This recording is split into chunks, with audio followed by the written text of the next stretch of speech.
اس نے وہاں سے اٹھائی اور وہ لے آیا فروعات اور عملیات کے میدان میں. اسی طرح میدان مناظرہ گرم ہو گیا. اور آپ دیکھا ہوگا ایک ایسی تنظیم بھی ہے جس کی پوری نجات کا دار و مدار رفع الیدین پہ ہے. رات دن ذکر ہو رہا ہے رفع الیدین رفع الیدین رفع الیدین رفع الیدین، آمین اونچی، خلف الامام ٹانگیں چوڑی، درمیان سے لیلا گزر جائے، ہاتھ جہاں باندھنے ہیں. ان کی پوری زندگی کا محور یہی ہے.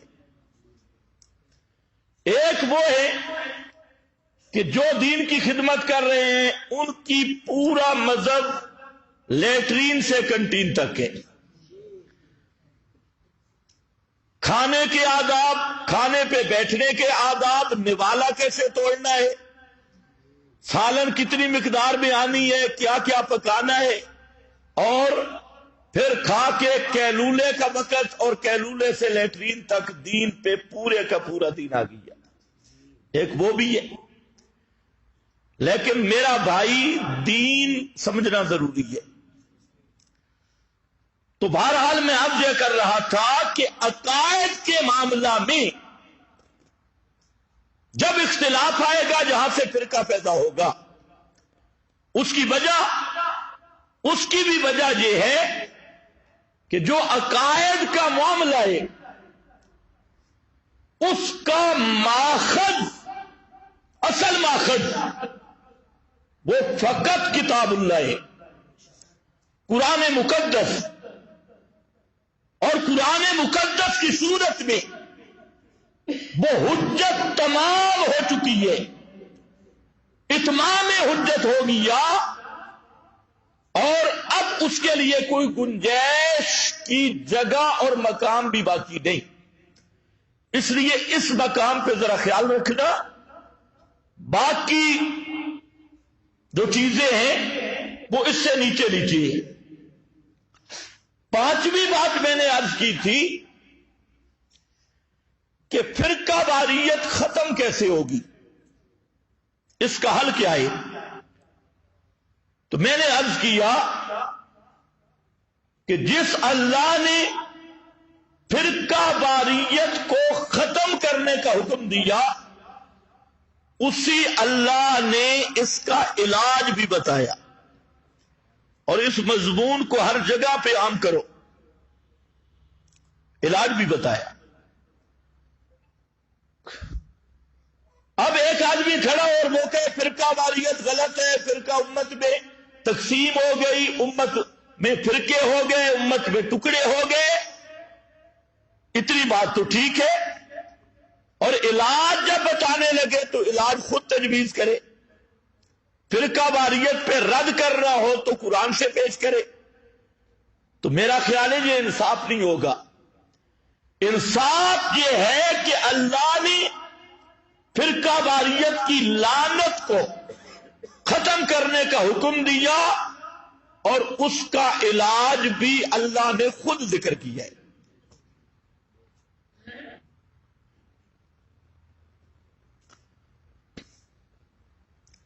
اس کا علاج کا پہلا قانون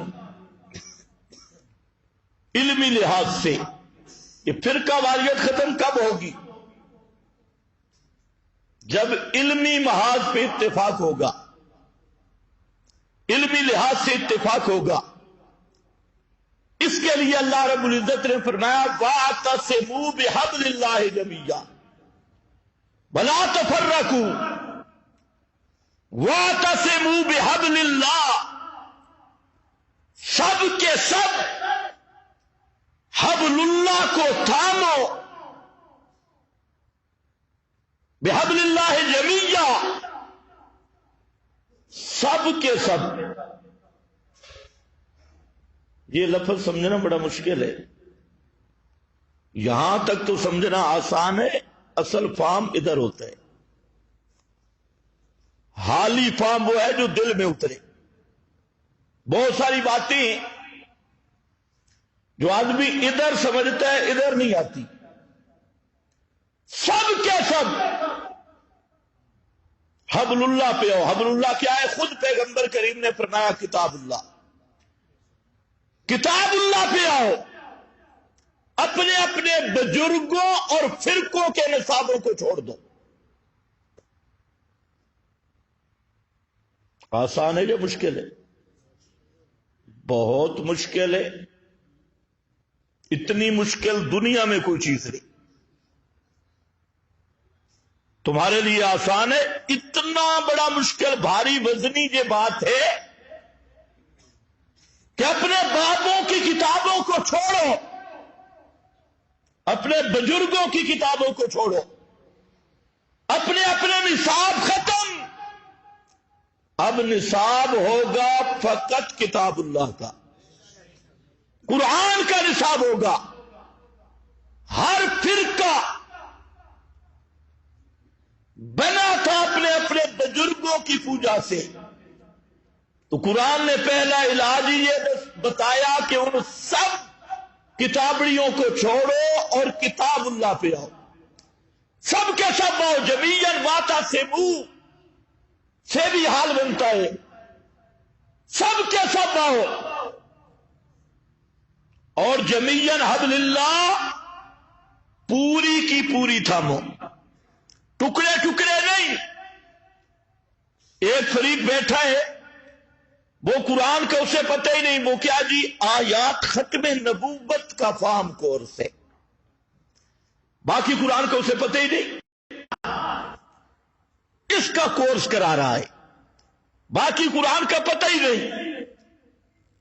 تو یہ جو قرآن مقدس کو ٹکڑے ٹکڑے کیا جا رہا ہے, ہر فرقہ کوئی چند ایک صوفی اکٹھے ہو گئے, انہوں نے 3-4 ایتوں پہ قبضہ کر لیا. کنتم خیر امت اخرجت للناس تأمرون بالمعروف وتنہون عن المنکر.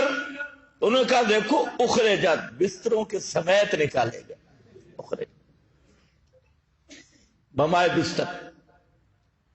اس کو کہو میرا بھائی ناراض نہ ہو, یہ تأمرون کا معنی ذرا کر.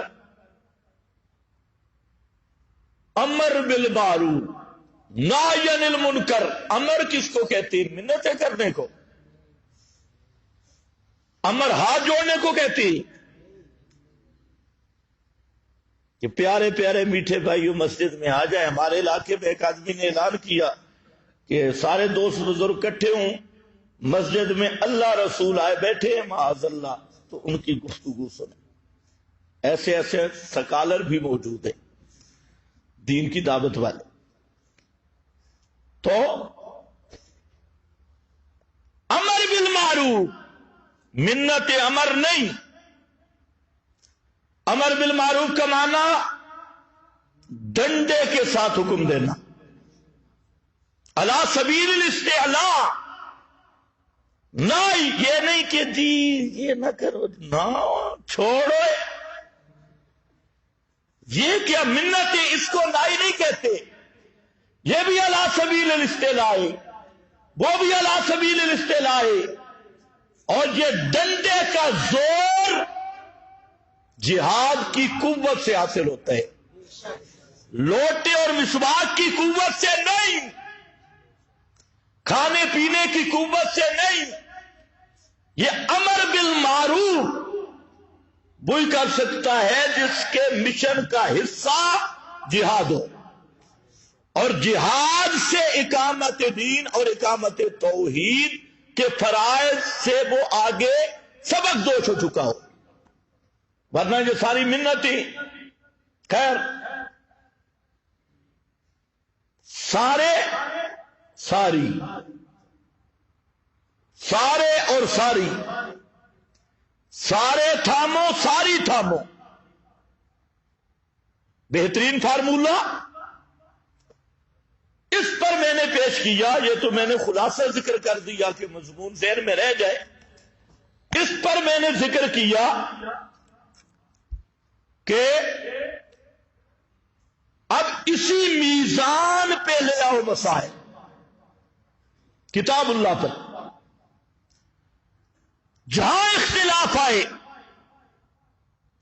سب فرقوں کو دعوت دو, آؤ اپنا مسئلہ لاؤ کتاب اللہ کی ترازو پر، اسی میزان پر جو کتاب اللہ کے موافق ہو وہ دین اور مذہب ہے، اور جو کتاب اللہ سے ٹکرائے اس کا نام فرقہ واریت کی لعنت ہے۔ وہ فرقہ واریت، اس کو چھوڑنا ضروری ہے، اور جس کی تصدیق کتاب اللہ کر دے اس پر ایمان لا کر اس کی دعوت دینا ضروری ہے۔ اس سے امت بنتی ہے، اور یہ ہے امت بنانے کا طریقہ۔ امت بنانے کا یہ طریقہ نہیں کہ کوئی قبر پرست ہے، یہ تو قبریں پوجتا رہے، گھوڑا پرست تو گھوڑے پوجتا رہے، کوئی جناب اپنے بزرگ کی کتاب پہ گڑ پر جیسے مکھیاں بیٹھتی ہے چمٹا ہوا ہے تو ادھر چمٹا رہے، کوئی کہیں کوئی کہیں، اور امت بن رہی ہے سارا گند گٹر اندر، اور کہتے ہیں جی ہم سارے اکٹھے ہو جائیں۔ کیا پیغمبر کریم کا یہ طریقہ تھا امت بنانے کا؟ آپ نے فرمایا یہودی ہو تم یہودی رہو، عیسائی ہو تم عیسائی رہو، اور مکہ والے تم تو حضرت ابراہیم کی اولاد ہو، صاحبزادے ہو، اور مکہ کے گدی نشین انبیاء کی اولاد حضرت ابراہیم کی، اس لیے میں تمہیں نہیں چھیڑتا، چھیڑ چھاڑ نہیں کرتا، تم اپنے حبل پہ رہو، لات پہ رہو، منات عزا پہ، اور اپنے اپنے مذہب کسی کو چھیڑو نہیں۔ یہی فارمولہ آپ نے پیش کیا۔ آج تو یہ فارمولہ ہے، کسی کو چھیڑو نہیں، کسی کو کہو کچھ نہیں، تو میں نے کہا پھر کبھی امت نہیں بن سکتی۔ امت تب بنے گی کہ گند کو نکالا جائے گا۔ جب تک گند یہ ہے کن تم خیر امہ، اور خیر وہ ہے جس میں گندگی کی گنجائش ہی نہیں۔ امتی وہ بنے گا جس کا عقیدہ کتاب اللہ کے عین مطابق ہوگا۔ اب آؤ، بعض وہ لوگ جنہوں نے اپنے فرقہ کی بنیاد رکھی، بلکہ اسلام میں سب سے پہلا فرقہ جو فرقہ واریت کی بنیاد ہے، اس فرقہ نے اپنے مذہب کی بنیاد رکھی عداوت صحابہ پر، مخالفت صحابہ پر، اور جو در حقیقت یہودی تھے، مجوس تھے، اور انہوں نے جب دیکھا کہ تلوار اور ہاتھ سے مقابلہ کرنا اس فوج کا اور اس محمدی موج کا میدان میں مقابلہ کرنا ناممکن ہے، تو انہوں نے میٹنگیں کی کہ ان کو بدنام کیا جائے۔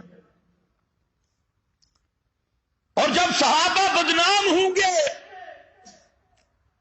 جو اساس ہے اسلام کی، جو بنیاد ہے اسلام کی، جو گواہ ہے عینی گواہ دعوی نبوت کے، جو محل ہے نزول قرآن کا، جو تربیت یافتگان ہیں محمد مصطفیٰ کے، جب وہ بدنام ہوں گے تو اسلام کو کون مانے گا؟ اسلام کی حیثیت کیا رہے گی؟ اسلام کو ماننا کس لیے؟ مقدمہ کے بنیادی گواہ پہ جرا کر دو مقدمہ سارے، تو اسلام کی حقانیت پہ اس راستے سے فتنہ آیا، اور آیا عداوت صحابہ، بغض صحابہ، اور لیبل لگایا حب اہل بیت۔ حب اہل بیت، اہل بیت کا عشق اور محبت، اور نیچے اس خول کے نیچے کیا؟ بغض صحابہ، عداوت۔ اس پر مستقل فرقہ بن گیا اور مستقل عقائد کی بنیاد پڑ گئی، اور بعد میں جتنے فرقے بھی آئے کسی نہ کسی طرح اس فرقہ سے متاثر ضرور ہے۔ ایٹمی پلانٹ یہ تھا، اصل وائرس جہاں سے شروع ہوا، تو اب اپنے آپ کو اہل سنت کہلوانے والے بھی بغض صحابہ کا شکار ہے کئی لوگ۔ ہر فرقے میں ایسے آدمی موجود ہیں۔ تو یہاں یہ ایک مقدمہ ہے، اس کو پیش کرو قرآن پر، ایک ایک چیز کو کتاب اللہ پہ لانا ہے، قرآن مقدس پر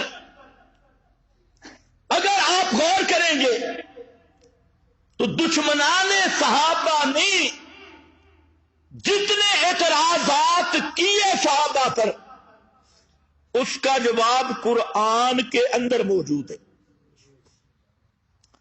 اور ان سے بھی پوچھو تمہارا ماخذ کیا ہے؟ تم اصحاب پیغمبر پہ اعتراض کرتے ہو، تم مدعی ہو، اور تمہارا دعویٰ اصحاب پیغمبر پہ جرا کرنا، تم اپنا ماخذ لاؤ، اس کی حیثیت بھی واضح کرو، اور ہم تمہارے سامنے وہ کتاب لاتے ہیں جس کا میدان میں تمہارا باپ بھی انکار نہیں کر سکتا۔ کر کے دیکھو، وہ تو اندر بیٹھ کے لکھتے ہیں نا، یہ اصل قرآن نہیں ہے، وہ تو اپنی خاص مجالس میں اصل ہے، قرآن یہ نہیں۔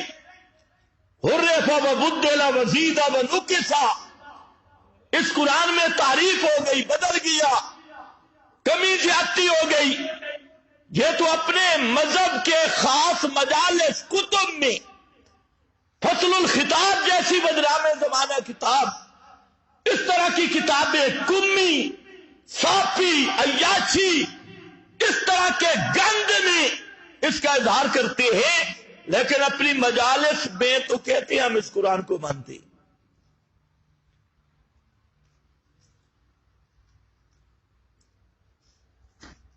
اب جو وہ صحابہ پہ اعتراض کرتے ہیں ان کا بھی ذرا ذہن دیکھو۔ سب سے بڑا اعتراض وہ ہے کہ صحابہ معاذ اللہ منافق تھے۔ یہ بات ذرا سمجھنے کی، جی نفاق کا الزام، وہ مومن نہیں تھے، منافق تھے معاذ اللہ۔ دوسرا، نبی کریم علیہ السلام کی وفات کے بعد مرتد ہو گئے، یہ دوسرا اعتراض۔ اب اگر پہلا دیکھیں، جب مومن تھے ہی نہیں تو مرتد کا کیا معنی؟ ایک طرف دعائی دیے جا رہی ہیں، وہ مومن ہی نہیں، مسلمان ہی نہیں، جب مومن ہی نہیں تو مرتد کا کیا مطلب؟ آگے پھر اپنی کتابوں میں جی ارتد الناس بعد وفات رسول اللہ، سب لوگ مرتد ہو گئے معاذ اللہ، 3 آدمی باقی رہ گئے، باقی سارے گئے۔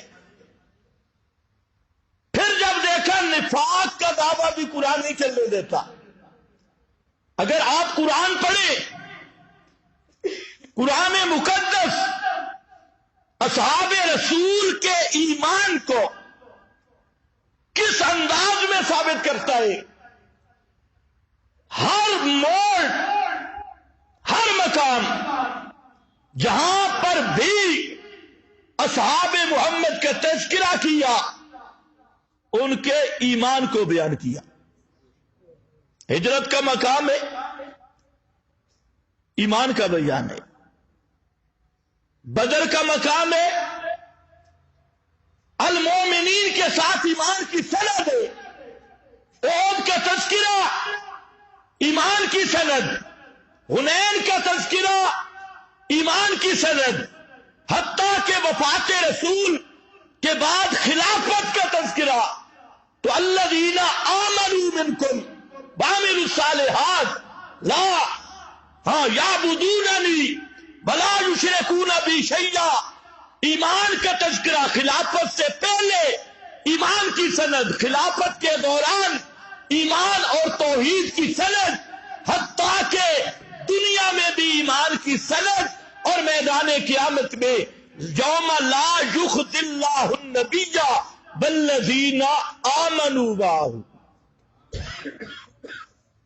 قیامت کے دن پھر ایمان کی شہادت. وہ نفاق کے دعوے کہاں گے؟ آؤ واعتصموا بحبل اللہ جمیعا. اصحاب رسول کو دیکھنا ہے، آؤ قرآن میں دیکھو. اور قرآن نے جب فیصلہ کر دیا، اب جو اس فیصلے کو نہیں مانے گا تو وہ کافر تو ہو گئی صحیح، اصل فرقہ بازی کی بنیاد رکھنے والا وہ ہے. دوسرا جی، معاذ اللہ ارتداد کا یہ الزام، تو اگر آپ قرآن دیکھیں، قرآن مقدس نے اصحاب رسول کے انجام کو ذکر کیا اور یہ گارنٹی دے دی، اولئک هم الراشدون لہم مغفرۃ ورزق کریم.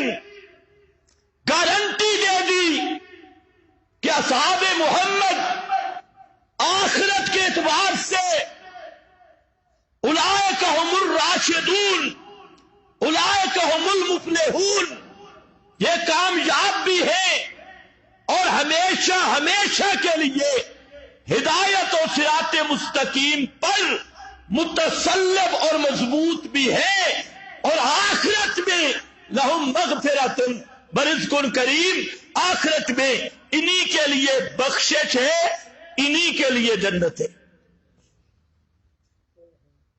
تو مال ذکر کیا، پورا قرآن مطالعہ کرے، جہاں صحابہ کا تذکرہ آئے گا قرآن مال ذکر کرے گا، سب جنتی ہے. پھر آئے فسق اور نافرمانی. یہ اعتراض قائم کیا بعض جاہلوں نے کہ صحابہ میں فسق تھا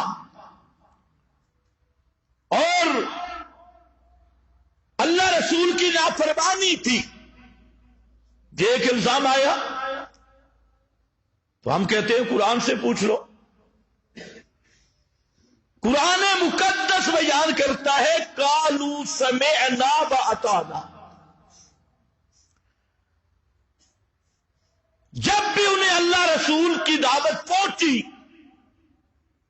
وہ جس حالت میں بھی تھے، انہوں نے ایک ہی انقیاد کا جملہ کہا، اور وہ جملہ ہے سمعنا واطعنا. ایک اور پھر فرمایا کرہ الیکم الکفر والفسوق والعصیان. یہ تین چیزوں کی گارنٹی دے دی کہ کسی صحابی کے دل میں کفر نہیں آ سکتا، فسق نہیں آ سکتا، اور اللہ رسول کی نافرمانی نہیں آ سکتی. اب یہ قرآن ہے.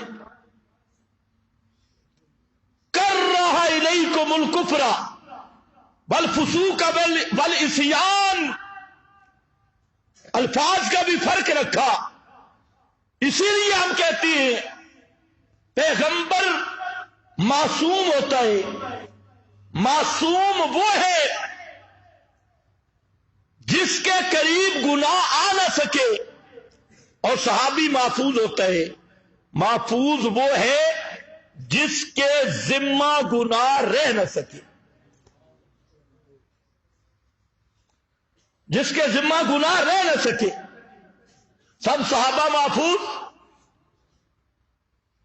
اور اس معاملے میں فسق، عصیان، کفر کے معاملہ میں قرآن نے وہی گارنٹی دے دی کرہ الیکم الکفر والفسوق والعصیان.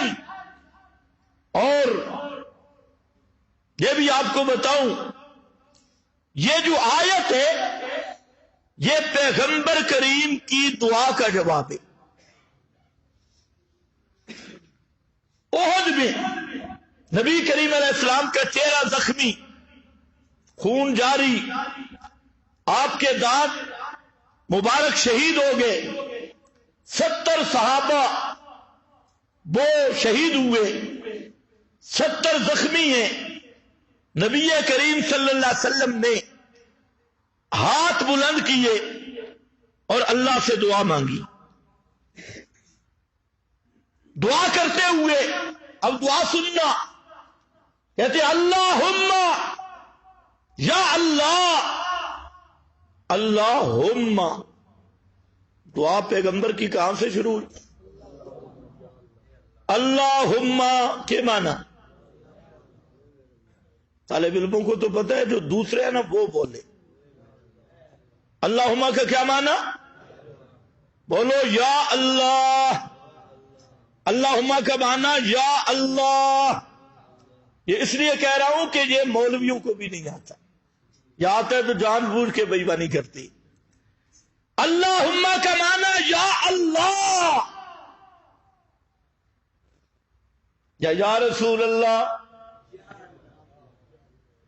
یا علی، کیا ہے؟ یا اللہ، یا اللہ. درود آتے ہیں؟ پڑھو ذرا. اللہم صلی علی، ادھر بھی اللہم یا اللہ، یا اللہ، یا رسول اللہ. یا اللہ میں کس کو بلایا گیا؟ اللہ کو یا رسول کو؟ کتنا بے ایمان ملا کہ امت کو لڑا رہا ہے. نبی پاک درود سنتے ہیں کہ نہیں؟ اس کو کہو بے ایمانہ، تجھے درود کا معنی ہی نہیں آیا. درود میں بات ہی اللہ سے. اللہم صلی علی محمد، اگر یہ اللہم سمجھ آئے نا، درود میں پیغمبر سے بات نہیں، پیغمبر کے حق میں بات ہے اور اللہ سے بات ہے. تو اللہ سنتا ہے یا نہیں؟ اور مولویوں نے امت کو کہاں لڑایا کہ نبی پاک سنتی. اس کو کہو پہلے جو تم متعین کرنا درود دا معنی کی. آج تم بھی گھر میں جا کے دیکھنا، یا کسی سٹوڈنٹ سے پوچھ لینا، اپنے مسجد کے مولوی سے پوچھنا، لیکن آگے پیچھے نہیں بتانا. اس کو اتنا پوچھو مولانا جی اللہم کا کیا معنی ہے؟ اگر تم نے درود کی کوئی بات کی تو مولوی چونکہ چنانچہ تک پہنچ جائے گا. اسے پوچھو اللہم کا معنی بتاؤ، آگے ہم تقریر کر لیں گے. اللہم کا معنی یا اللہ. پیغمبر کی ویسے بھی دعا بڑی پرتاثیر، دل سے نکلنے والی دعا، لیکن آج تو امام کائنات زخمی ہو کر، اور زخمی بھی کرنے والی اپنی قوم، اپنی برادری، آپ کے شاگرد اور صحابہ سامنے 70 لاشیں پڑی ہیں، 70 زخموں سے چور ہیں، اور اس حالت میں پیغمبر کریم دعا کر رہے ہیں. اور دعا بھی دیکھنا کیسی ہے. اللہم حبب الینا الایمان، اللہم حبب الینا الایمان. یا اللہ ہمیں ایمان محبوب بنا دے، ایمان کی محبت ہمارے دلوں میں ڈال. حبب الینا الایمان، ایمان دا سانو عاشق بنا دے، ایمان کی محبت ہمارے دلوں میں ڈال دے. آپ بھی ساتھ ساتھ پڑھتے ہیں، یہ مقبول دعا ہے. اللہم حبب الینا الایمان. اور آج تو کیا دعائیں مانگتا ہے؟ یہ حاجی صاحب کعبے میں بھی جا کر اپنی ڈھگیا سے دعا کر رہے. دکان کے لیے یا اللہ گائے دا دودھ بڑا تھوڑے، ایک کعبے بے ایمان کعبے جا کے بھی دنیا مانگ رہی ہے. دنیا مانگ رہا ہے، لیکن پیغمبر میدان جنگ میں بھی کھڑے ہو کر کیا کیا کیا مانگ رہے ہیں؟ اپنے اور صحابہ کے لیے ایمان کی محبت مانگ رہی ہے۔ اور اگر یہ چیز سمجھ آئے نا تو پوری زندگی کی اصلاح ہو سکتی ہے کہ سب سے بڑا قیمتی خزانہ، سب سے بڑا قیمتی چیز وہ ایمان ہے، بشرطے کہ سمجھ آ جائے۔ تو اس لیے پیغمبر کریم نے وہ چیز مانگی، اللہم حبب الینا الایمان، اے اللہ ہمیں ہمارے لیے ایمان کو حبب، آسان سا ترجمہ محبوب بنا دے۔ کیسے محبوب بنا؟ دنیا کی کسی چیز کی محبت ہمارے دل کے کسی کونے میں نہ رکھنا، ہمارے دل میں محبت ہو تو ایمان کی، قدر ہو تو ایمان کی۔ حبب الینا الایمان وزینہ فی قلوبنا، وزینہ فی قلوبنا، اس ایمان کو ہمارے سینوں میں مزین کر دے۔ زین ہو، میں بار بار اس لیے پڑھ رہا ہوں کہ تم یاد بھی کر لو۔ زین ہو فی قلوبنا، اس ایمان کو ہمارے دلوں میں، ہمارے سینوں میں مزین کر دے، خوبصورت کر دے، سونا کر دے، اور پنجابی معنی ڈھکا دے۔ زین ہو فی قلوبنا وکر الینا الکفر والفسوق والعصیان وجعلنا من الراشدین، وجعلنا من الراشدین، اور کر دے ہمیں راشد، ہمیں راشدین میں سے بنا دے۔ یہ پیغمبر کریم نے دعا کی۔ اللہ نے فرمایا حبب الیکم الایمان وزینہ فی قلوبکم وکرہ الیکم الکفر والفسوق والعصیان، آگے اولئک هم الراشدون۔ دعا قبول ہوئی ہے یا نہیں ہوئی؟ فرمایا حبب الیکم الایمان، ایمان اس طرح کا محبوب کیا، اس طرح کا ایمان نصیب کیا اور ایمان کی محبت ڈالی کہ اب تین چیزوں کی گنجائش بھی نہیں رہی، نہ کفر ان کے قریب آئے، نہ فسق ان کے قریب آئے، اور نہ عصیان، نہ فرمانی ان کے قریب آئے۔ یہ میرا بھائی واعتصموا بحبل اللہ، قرآن پہ جو تاریخ قرآن سے ٹکرائے اس تاریخ پہ لعنت کر اور اپنا ایمان بچا، اللہ کی کتاب کو مان۔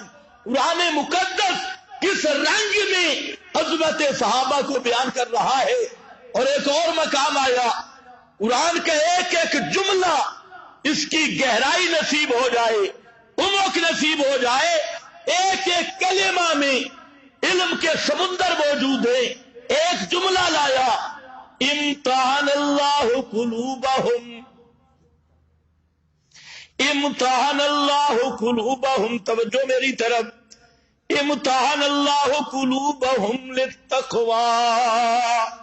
اللہ فرماتے ہیں لوگوں، محمد کا صحابی ہر ایک کو بننا نصیب نہیں، محمد کی سنگت، پیارے پیغمبر کی صحبت اور سنگت ہر ایک کو نصیب نہیں ہوتی کہ جو کوئی ہمو سمو آئے وہ بھی ساتھ مل جائے، جی میں بھی صحابی، میں بھی صحابی، فرمایا نہیں۔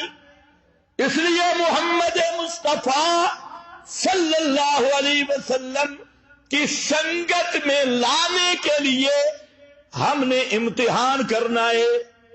جو امتحان سے پاس ہوگا اسے صحبت مصطفیٰ کا داخلہ ملے گا، اور جو ایمان میں پاس ہی نہیں، جو امتحان میں پاس ہی نہیں اس کو میں نے محمد مصطفیٰ کا صحابی بنانا ہی نہیں.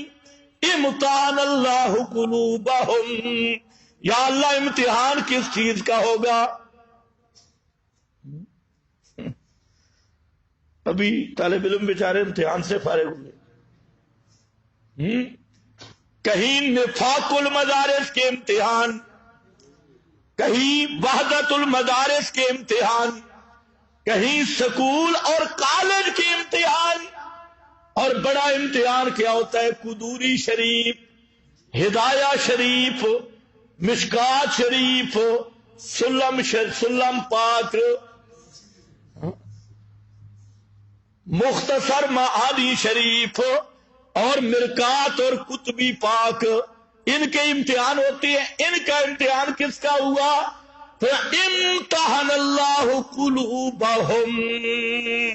یا منطق شنطق کے امتحان نہیں، اصول شصول کے امتحان نہیں، آپ کی سنگت میں آنے کے لیے اللہ نے لوگوں کا جو امتحان لیا فرمایا وہ دلوں کا امتحان لیا.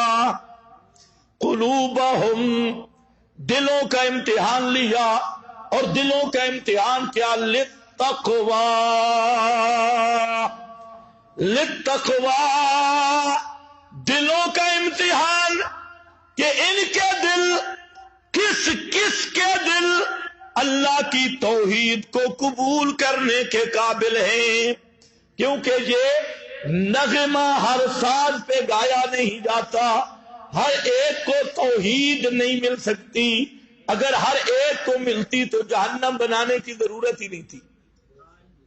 اتنی بڑی جہنم بنی اس لیے اللہ نے اختیار دیا، لیکن ہر ایک ہر ساز پہ یہ نغمہ گایا نہیں جاتا. فرمایا هو اعلم بالمعتدین، اللہ ہی جانتا ہے بالمعتدین، کون ہدایت کے قابل ہے کون نہیں. اور اللہ کا اصول یہ نہیں ہے کہ رنگوں کو دیکھے، علاقوں کو، قبیلوں کو، مال دولت کو نہیں. اس کا انتخاب ہے دل قابل ہو قبول توحید کا. دل قابل ہو کس کے لیے؟ قبول توحید کی، قبول کا دل قابل ہو، دل میں صلاحیت ہو.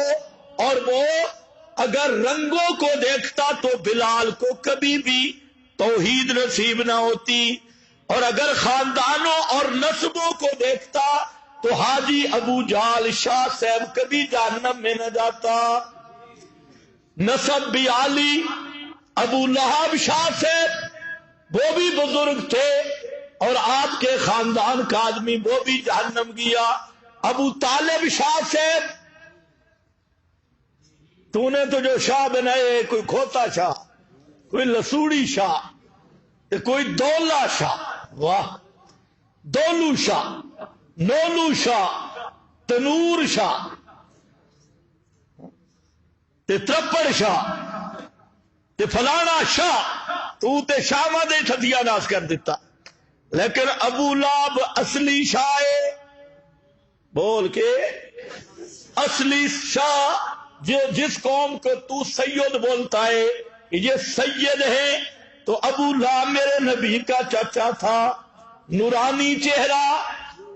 آج کل تو ملا اور پیر اپنا چہرہ سجانے کے لیے امریکہ کی کریمیں استعمال کرتے ہیں، اور جب تم دیکھتے ہیں ماشاء سبحان اللہ منہ بڑا چمک رہا ہے، پھر کہتے ہیں مولوی فیصلہ کر دو ہمارے منہ پہ نور زیادہ ہے یا مماتیوں کے منہ پہ؟ تو ہم کہتے ہیں تمہارے منہ پر سور زیادہ ہے. پھر تم نے ساری وہ سور کی چربی بلی ہوئی ہے، سور تو ہونا ہے. خیر، آؤ، ابو لہب پیارے پیغمبر کا چچا ابو جال، اتنا بڑا چودھری سردار، اگر نسب پہ ہدایت ملتی تو ابو جال چودھری کو، ابو لہب کو مل جاتی.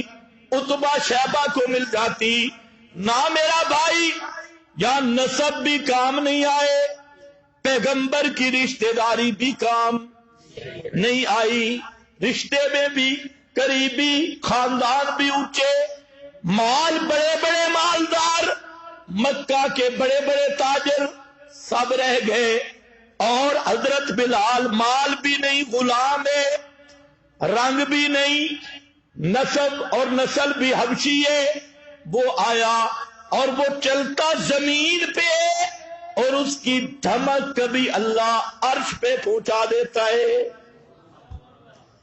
تو اس لیے امتحن اللہ قلوبہم للتقوی، ان کے دلوں کا امتحان ہوا، اور دل کا امتحان کس چیز کا، کہ کس کا دل کلمہ تقوی کے، یعنی توحید والا کلمہ لا الہ الا اللہ، کون ہے اس کو قبول کرنے والا، کون اس کی صلاحیت رکھتا ہے، اور کس کے دل کی زمین بنجر ہے، کس کے دل کی زمین زرخیز ہے، کس کے دل کی زمین بنجر ہے، اور وہ ہمیشہ ہر شرک کفر کی طرف جائے گا، بنجر زمین والا، اور جس کے دل کی زمین کام کی ہوگی وہ اللہ کی توحید کی فصل کے لیے تیار ہوگی۔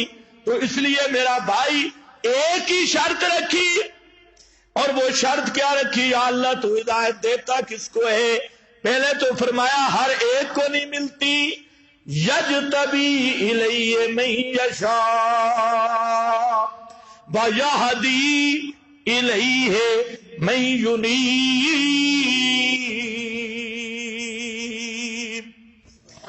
ویہدی الیہ من ینیب، ہر ایک کو نہیں دیتا، یجتبی اللہ خود کھینچ لیتا ہے، جس کو چاہے منتخب کرتا ہے، کرتا کس کو ہے؟ جس کے دل میں تڑپ ہو مسئلہ سمجھنے کی، ضد نہ ہو، حقیقت کا طلبگار ہو، حقائق تک پہنچنا چاہتا ہو، سیدھا دل کا بھانڈا کر کے آئے۔ اللہ فرماتے ہیں یا ہدی الیہ من ینیب، میں اللہ خود اس کے سینے کو نور سے بھر دیتا ہوں۔ جو آدمی طلب لے کے آئے، درد لے کے آئے، اور مسئلہ سمجھنے کا جذبہ لے کے آئے، امتحن اللہ قلوبہم للتقوی۔ دوسرا مقام ہے الزمہم کلمۃ التقوی، یہ وہی تقوی ہے، یہی توحید ہے۔ توحید سے بڑا تقوی دنیا میں نہیں، سب سے اعلیٰ تقوی اور سب سے افضل تقوی وہ ہے شرک سے بچ جانا، اور مشرک سے بھی بچ جانا، بدعت سے بھی بچ جانا، اور یہ لفظ ذرا اونچے کہو، اور بدعتی سے بھی بچ، یہ ہے تقوی۔ ساری رات مصلے پہ کھڑا رہے، دن کو روزہ رکھے، لیکن شرک سے نہیں بچا، بدعت سے نہیں بچا، یا مشرک کے ساتھ یاریوں سے نہیں بچا، یا بدعتیوں کی ٹیسیوں سے نہیں بچا، اللہ کی قسم یہ اللہ کے دربار میں سب سے بڑا لعنتی اور بے ایمان ہے۔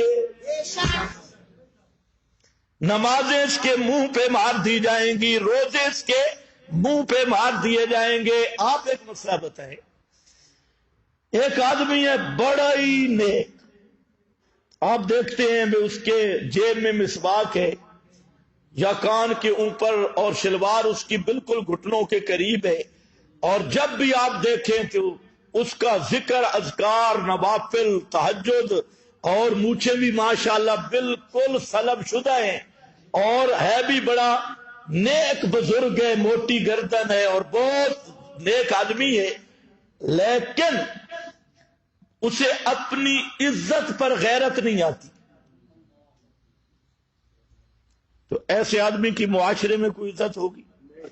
جی، اپنی عزت پہ اسے غیرت دیوس ہے، نہیں آ رہی۔ تو اس کی نمازیں دیکھو گے، نمازیں بڑی اچھی پڑھتا ہے، چلو خیر ہے، نہیں،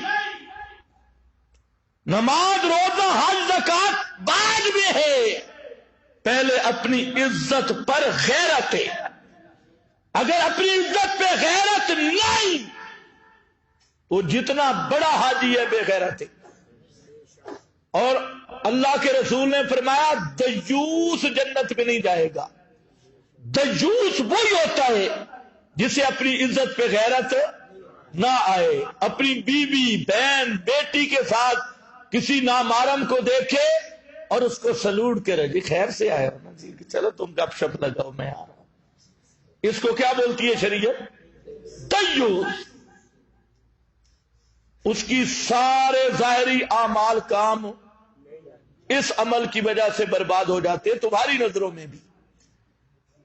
اور اللہ، وہ جملہ بڑا عجیب ہے، نبی کریم علیہ السلام نے دیکھا تھا نا جنت میں حضرت فاروق اعظم کا محل۔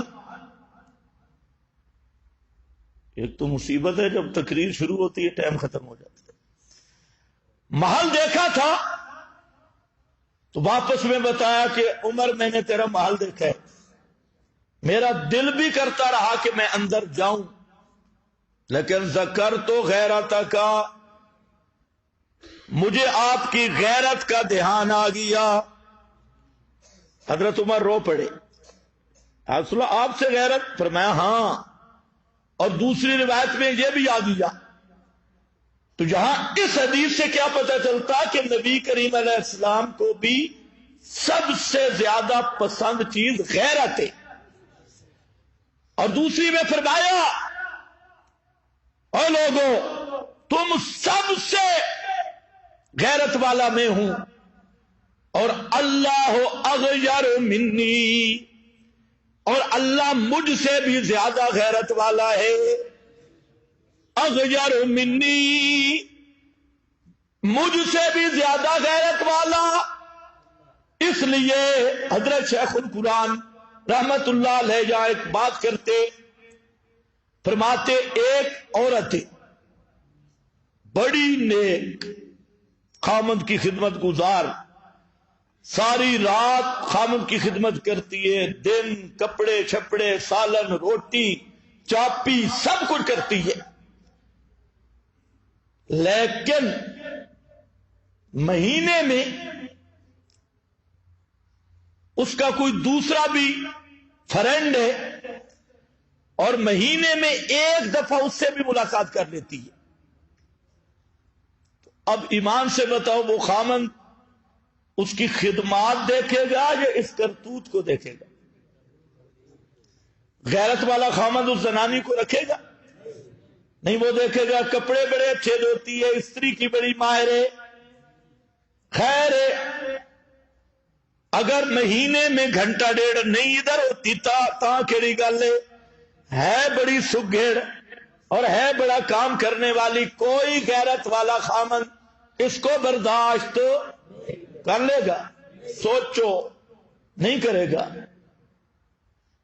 تو پھر تیرے دماغ پہ کیسے غبار آ جاتی ہے جب تو کہتا ہے یہ ہے تو مشرک لیکن نیک بڑا ہے بدتی لیکن نیک بڑا ہے تو بدتی لیکن کہو کچھ نہیں، شیخ الاسلام ہے آخر بدتی ہے، بڑا بزرگ، اور کئی کہتے ہیں توبہ میرا استاد ہے۔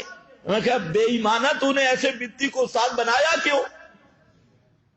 تجھ میں غیرت ہوتی تو بدتی کو استاد بناتا اور بدعت نواز کو میرا استاد ہے جی۔ تو یاد رکھ میرا بھائی، اللہ سب سے بڑا غیور ہے، غیرت والا ہے۔ اللہ اس چیز کو قطعاً معاف نہیں کرتا کہ اس کا بندہ اس کی توحید میں رلا ملا کرے، شرک کرے۔ اس لیے فرمایا جس طرح وہ خامن عورت کی ساری اچھائیاں دیکھ کر جب اس کا ایک یہ فعل کرتوت دیکھے تو اس عورت کی اچھائیوں پہ پانی پھیر دیتا ہے، اللہ نے اعلان کیا ان اللہ لا یغفر ان یشرک بہ ویغفر ما دون ذلک لمن یشاء. فرمایا کائنات والو ایک بات متعین ہو گئی، خبردار جس سے شرک ہو گیا شرک کو میں معاف قطعا نہیں کروں گا. شرک سے نیچے نیچے کے گناہ یغفرو جس کے لیے چاہوں گا معاف کر دوں گا، لیکن شرک معاف ہو سکتا نہیں.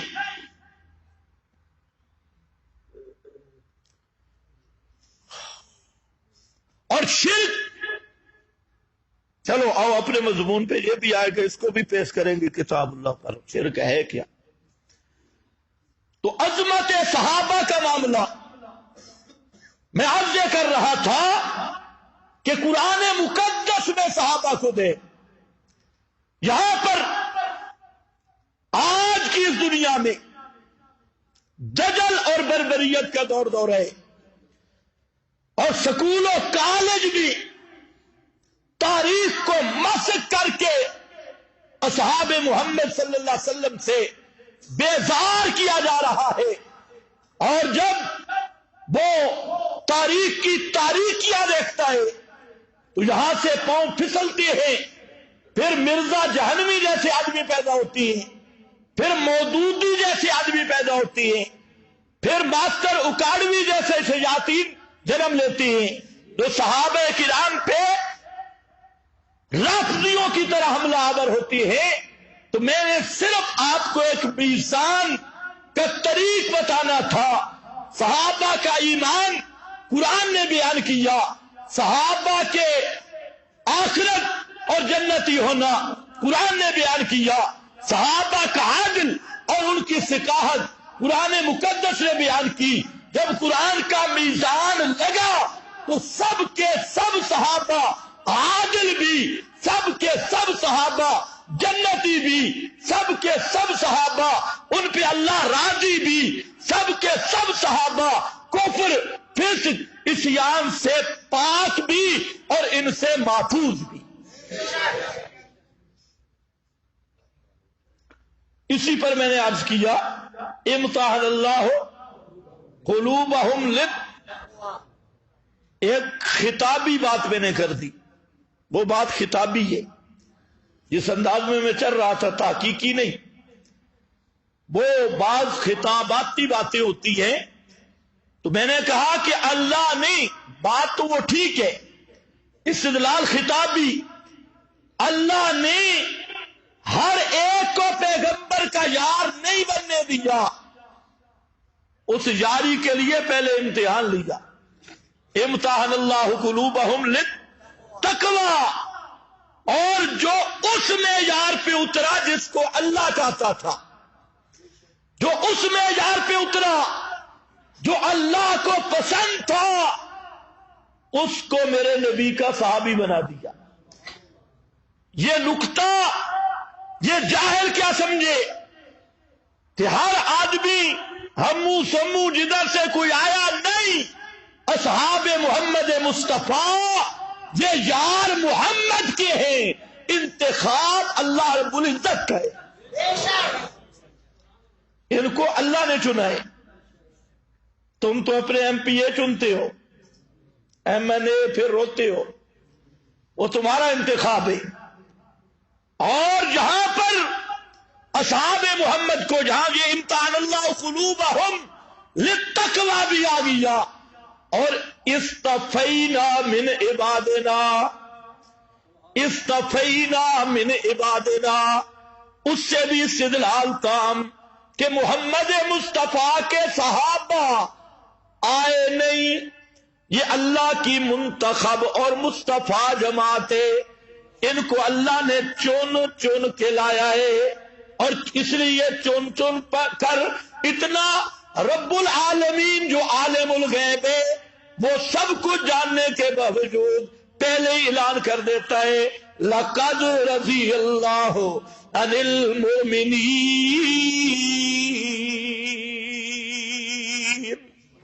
لقد رضی اللہ، ماضی پہ قد اوپر لام، واللہ لقد، اللہ فرماتی ہے مجھے اپنے رب ہونے کی قسم میں راضی ہو گیا محمد مصطفیٰ کے صحابہ پر، اور ساتھ اس رضا کی ایک سند بھی دے دی. یہ ہے کون؟ انل مؤمنین. اور آگے یہ بھی ذکر کر دیا فعلم ما فی قلوبہم، فعلم ما فی قلوبہم، اللہ کو پتہ ہے ان کے دلوں میں کیا ہے اور کیا آئے گا، کیونکہ وہ ہے یعلم السر واخفا. اب جو دل میں ہے اس کو بھی اللہ جانتا ہے، اور جو سال بعد ان کے دل میں بات آئے گی اللہ اس کو بھی جانتا ہے. ان کو جاننے کے باوجود اعلان کیا کیا؟ فرمایا لقد رضی اللہ. صرف یہ نہیں، من المہاجرین والانصار والذین اتبعوہم بإحسان رضی اللہ. صرف یہ نہیں، مہاجر اور انصار ان کا مقام اتنا بلند، جو آدمی ان کے پیچھے چل پڑا اس پہ بھی رضی اللہ، اس پہ بھی اللہ راضی ہو گیا. یہ ہے واعتصموا بحبل اللہ. فرقہ واریت چھوڑ، صحابہ پہ تبرہ کرنا چھوڑ دے، صحابہ بھی کی تنقید کرنا چھوڑ دے. صحابہ کا جو مقام، جو مرتبہ، جو عزت قرآن نے دی، قرآن نے تسلیم کروائی، اسی کو مان لے. اور جہاں یہ تو ہے نا گارنٹی، اور ایک ہے صحابہ کے فضائل، ان کی عظمت، وہ اس سے بھی اوپر ہے. یہاں تک تو قرآن نے صفائیاں دے دی، لیکن اس سے اوپر مقام ہے فضائل کا. اور اس میں ایک بات ذہن میں رکھ لو کہ اصحاب محمد صلی اللہ علیہ وسلم یہ انبیاء نہیں، بعد الانبیاء، یہ وہ مقدس جماعت ہے جس کو اللہ رب العزت نے ان چیزوں سے حصہ دیا جو نعمتیں محمد مصطفیٰ کے ساتھ خاص کی ہے. یہ جملہ ہے بڑا بھاری تے بڑا مشکل تے مولویوں کے پیٹ میں درد ڈالنے والا، لیکن ہے بالکل حقیقت پہ مبنی. جو محمد مصطفیٰ پہ خصوصی انعام ہوئے، اللہ نے اصحاب محمد کو بھی اس سے حصہ دیا. اس سے کیا دیا؟ حصہ. بات بالکل مختصر مکمل کر دوں. آپ کے خصوصی انعامات میں پتہ نہیں کیا کون سا انعام ہے؟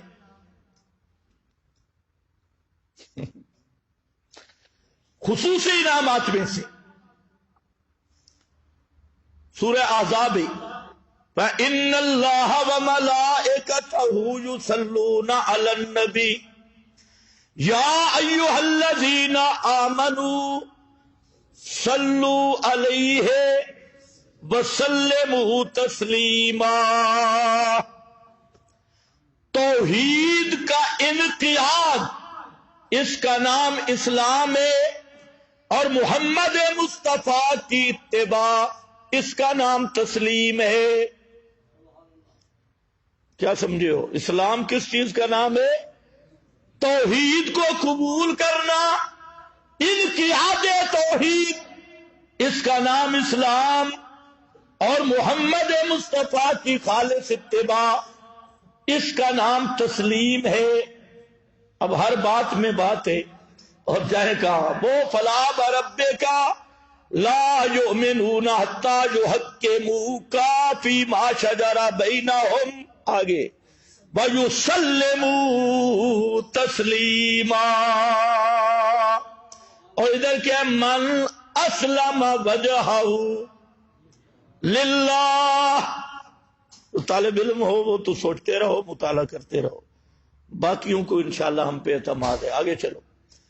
یہ جو درود ہے ان اللہ وملائکتہ یصلون علی النبی، اللہ بھی اپنے پیغمبر پہ رحمتیں کرتا ہے، اللہ کے فرشتے رحمتوں کی دعائیں کر رہے ہیں.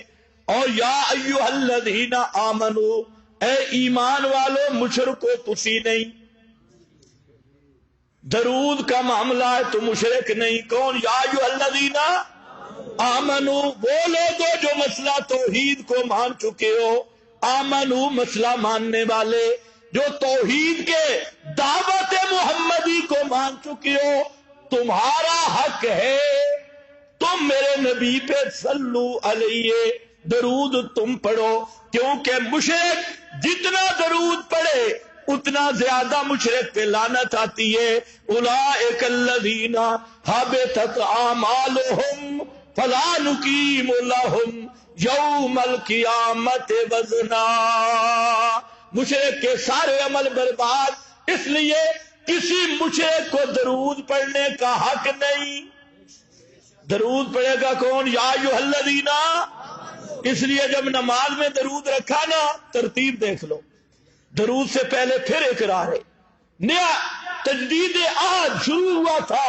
وہ سبحانک اللہم وبے حمدے کا توحید بیان کر کر کے اب گھٹنوں، اب وہ بیٹھے تشہد کی حالت میں، اور جہاں کیا کہتے ہیں؟ التحیات للہ والصلوات والطیبات. میری مالی باتیں بھی صرف اللہ کے لیے، شور و پکار بھی صرف اللہ کے لیے، سجدے رکوع بھی صرف اللہ. یہ سب اقرار کر لیتا ہے. اب اللہ فرماتے ہیں اب پڑھ درود اللہم.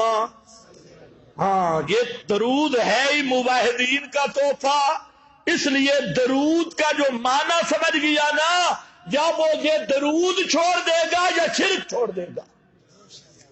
اس لیے جن سمجھدار مولویوں کو درود کا معنی ہے، انہوں نے درود ہی تبدیل کر دیا.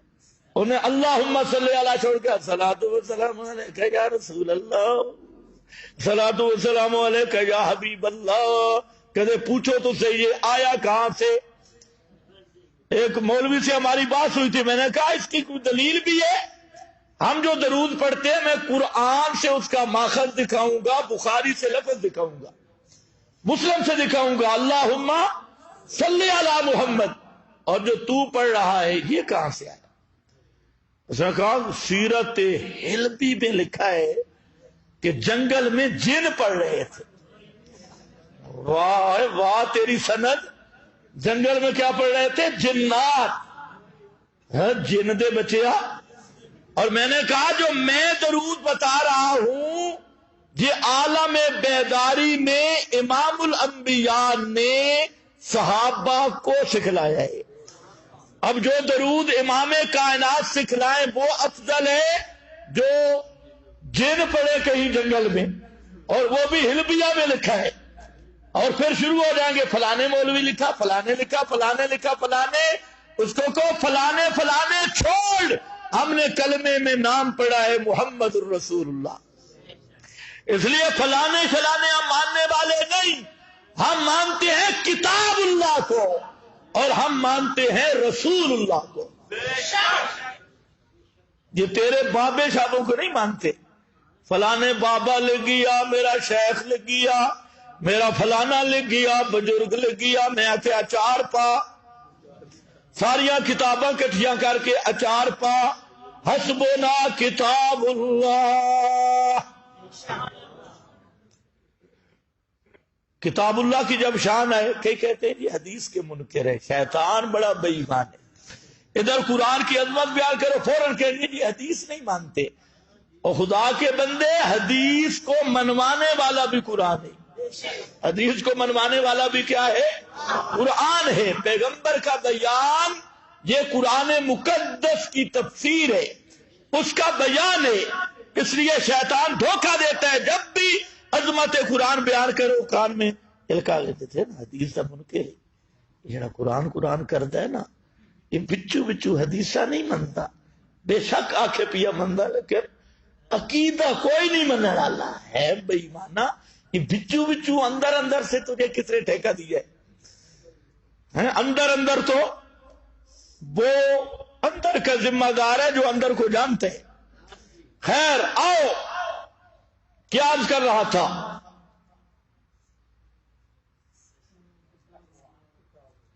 حصہ ملا، حصہ ان اللہ ملائکتہ یصلون علی النبی، آیا نا درود کا مسئلہ.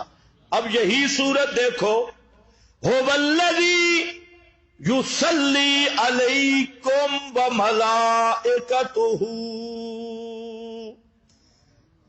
قوم تم تو نہیں ہو نا، قوم جو وہاں تھے.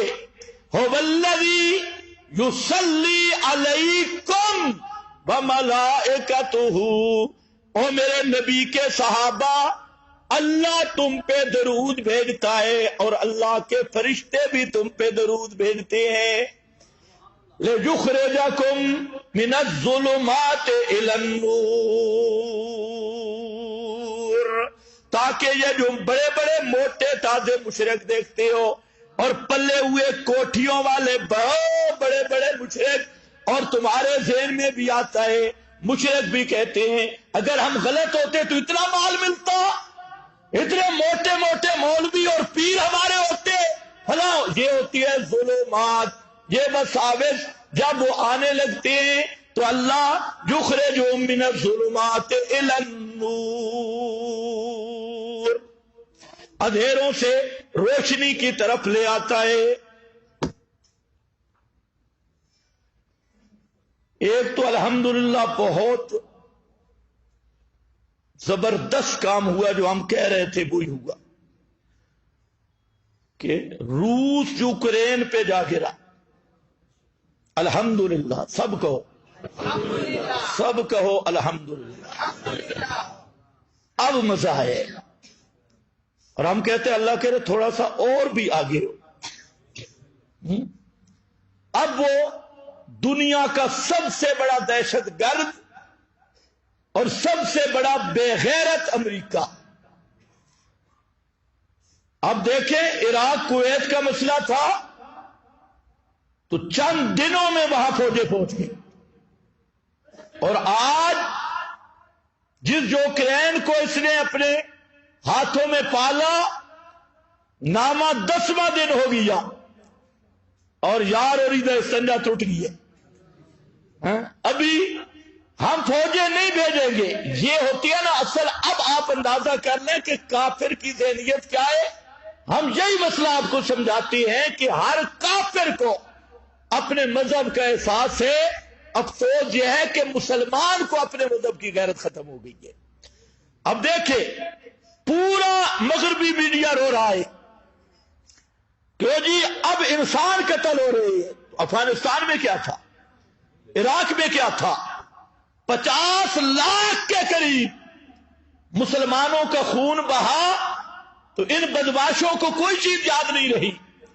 اور آج جب یوکرین پہ چڑھائی ہوئی، یہودی صدر پر عیسائیوں نے چڑھائی کی، تو اب ان کو کبھی اقوام متحدہ کا اجلاس، کبھی نیٹو، کبھی یورپی یونین، کبھی کچھ، تو یہ ان کا اصلی چہرہ سامنے آ گیا کہ یہ بدماش یہ صرف کفر کی حفاظت کرنا چاہتے ہیں، اور اسلام کے دشمن، یہ مسلمانوں کے دشمن، اسلام اور مذہب کی بنیاد پہ دشمن ہیں.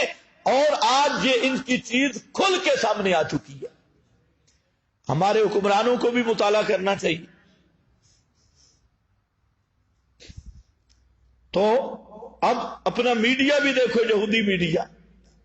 یہ کئی ایسے یہاں پر بھی یہود کے بچے بیٹھے جن کو بڑا افسوس ہو رہا ہے.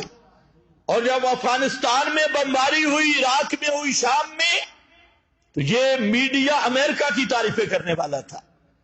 اور روس اور یوکرین، ہم تو الحمدللہ میں ذاتی طور پہ بڑا خوش ہوں، اور باقاعدہ آج کل میں خبریں بھی سن رہا ہوں اور دعا بھی کر رہا ہوں کہ یا اللہ اور تھوڑا سا اور آگے، تاکہ کفر سے ٹکرا کے کفر کی کمر ٹوٹے. اب ان کو پتہ چلے. دوسرا اعلان سن لو، کل انشاءاللہ العزیز بروز ہفتہ 8 بجے آپ کے اسی دارالعلوم میں سالانہ دور تفسیر کا افتتاح ہوگا. پہلا سبق ہوگا. ابتدائی بیان ہوگا تو ایک تو آپ سب ساتھی جتنے مواحدین ہیں یا غیر مواحدین ہیں منیبین ان کو بھی دعوت دیں اور 8 بجے جامعہ میں تشریف لے آئیں تاکہ افتتاحی تقریب میں آپ شامل ہو جائیں۔ دوسری گزارش یہ ہے کہ جتنے ہمارے ساتھی پنڈی اسلام آباد اردا گرد کے ایریوں سے ترنول وغیرہ سے آتے ہیں تو اپنی دعوت تیز کر دے، خصوصاً دورہ تفسیر۔ اس کے لیے جس ساتھی کو جتنا ٹائم مل سکے تو یہاں تشریف لائے، دوسروں کو دعوت بھی دے۔